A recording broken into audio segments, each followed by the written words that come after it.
कुर्मियों को लेकर मैं अपना स्टैंड पूर्व में भी क्लियर कर चुका हूं, आज भी क्लियर कर रहा हूं। मैं उनके शेड्यूल ट्राइब में जो मांग है उसका समर्थन करता हूं, लेकिन मैं एक तरीका चाहता हूं कि जो विवाद उत्पन्न हो रहा है वो विवाद ना उत्पन्न हो, क्योंकि भारत एक संवैधानिक देश है। भारत के संविधान आर्टिकल 48 के ए में वन्य जीवों की सुरक्षा की बात करता है। तो कुर्मी कौम इस राज्य की सबसे बड़ी एकल आबादी है, सबसे बड़ी एकल आबादी अगर इस राज्य की कोई है तो कुर्मी है। सबसे अगर शहादत की एक लंबी लिस्ट निकाली जाएगी तो आधी शहादत आपको कुर्मी कौम से दिखेगा, चाहे निर्मल महतो रहे, शक्तिनाथ महतो रहे, सुनील महतो रहे, ऐसे किस्से खत्म नहीं होंगे।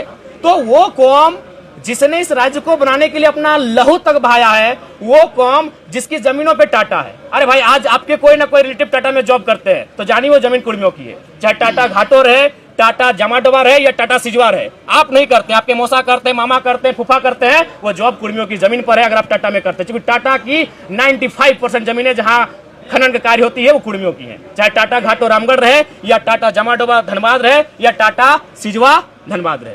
तो इसलिए भैया उस कौम ने जमीनों को भी दिया है, जानों को भी दिया है, और आज अगर वो संरक्षण मांग रही है तो इसमें किसी को आपत्ति नहीं होनी चाहिए। हाँ, मैं रास्ता चाहता हूं कि जब राज्य सरकार अनुशंसा करे केंद्र को कुर्मियों को एसटी में शामिल करने का, और जब केंद्र से वो लिस्ट वापस आए तो राज्य एक काम करे, जो लोग पूर्व में शेड्यूल में है उनको वहां रहने दिया है, और इनके लिए एक नया column farming tribe, agriculture tribe, एक नया ट्राइब का कॉलम लेकर आए और इनको संरक्षण दिया जाए। ये लड़ाई आरक्षण की नहीं है, ये लड़ाई संरक्षण की है। इसी सरकार में मंत्री है चमरा लेना, वो बोल रहे हैं कि आप लोग जो आदिवासियों के हक में सिरमारी करने के लिए जो है एसटी में शामिल होना नहीं, इसमें हक में उनको बोलिए इतिहास को पढ़े, अपने इतिहास को पुख्ता करे।